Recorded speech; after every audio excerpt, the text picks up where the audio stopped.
સર્વે વૈષ્ણવોને મારા જય શ્રી કૃષ્ણ. આપ સર્વેનું મારી ચેનલ હસુ પટેલમાં સ્વાગત છે. આજના સત્સંગમાં આપણે સાંભળીશું શ્રી મહાપ્રભુજીના 84 બેઠકજીના ચરિત્રમાંથી બેઠકજી 26 શ્રી નૈમિષારણ્યના બેઠકજીનું ચરિત્ર. મારી ચેનલમાં જે કોઈ નવા હોય તે મારી ચેનલને સબસ્ક્રાઇબ કરજો અને આ વિડીયો લાઈક અને શેર કરજો, જેથી કરી અન્ય વૈષ્ણવોને પણ સત્સંગનો લાભ પ્રાપ્ત થાય. આજના સત્સંગમાં સાંભળીએ બેઠકજી 26 શ્રી નૈમિષારણ્યના બેઠકજીનું ચરિત્ર. આપ શ્રી હરિદ્વાર થઈ ઉત્તર પ્રદેશમાં આગળ પધારતા શ્રી નૈમિષારણ્ય ક્ષેત્રમાં પધાર્યા. શ્રી નૈમિષારણ્ય ક્ષેત્રમાં જવા માટે લખનૌથી જવાય છે. ઉત્તર પ્રદેશમાં લખનૌની પાસે આવેલા બાલમપુર સીતાપુર વચ્ચે નૈમિષારણ્ય સ્ટેશન આવેલું છે. સીતાપુરથી પણ અહીં આવી શકાય છે. નૈમિષારણ્ય સ્ટેશનથી 1.5 માઇલ દૂર સૂતજીના આશ્રમ પાસે ગોમતી નદીના કિનારે શ્રી મહાપ્રભુજીના બેઠકજી આજે પ્રગટ બિરાજે છે અને સેવાનો પ્રકાર ચાલે છે.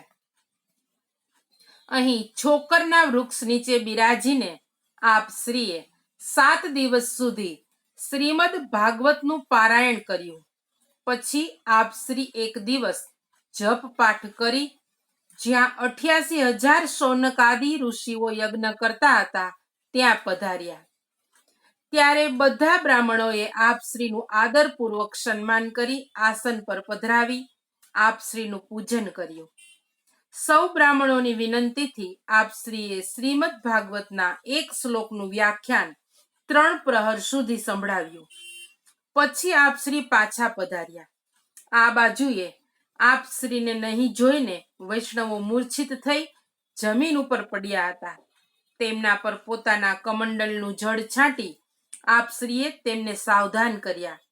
વૈષ્ણવોએ દંડવત કરી વિનંતી કરી કે મહારાજ, 3 પ્રહર સુધી આપ ક્યાં પધાર્યા હતા?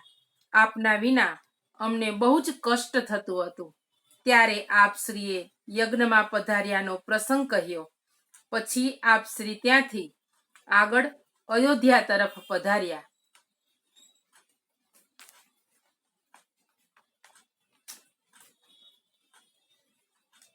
આજના સત્સંગમાં આપણે બેઠકજી 26 શ્રી નૈમિષારણ્યના બેઠકજીનું ચરિત્ર સાંભળ્યું. શ્રી નૈમિષારણ્યના બેઠકજીમાં બિરાજતા શ્રી વલ્લભને આપણા સૌના પૂર્ણ પ્રેમે સાષ્ટાંગ દંડવત પ્રણામ પહોંચે.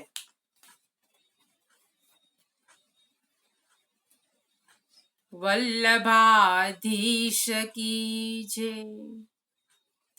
આજના સત્સંગને અહીં વિરામ આપીશું. સર્વે વૈષ્ણવોને મારા જય શ્રી કૃષ્ણ.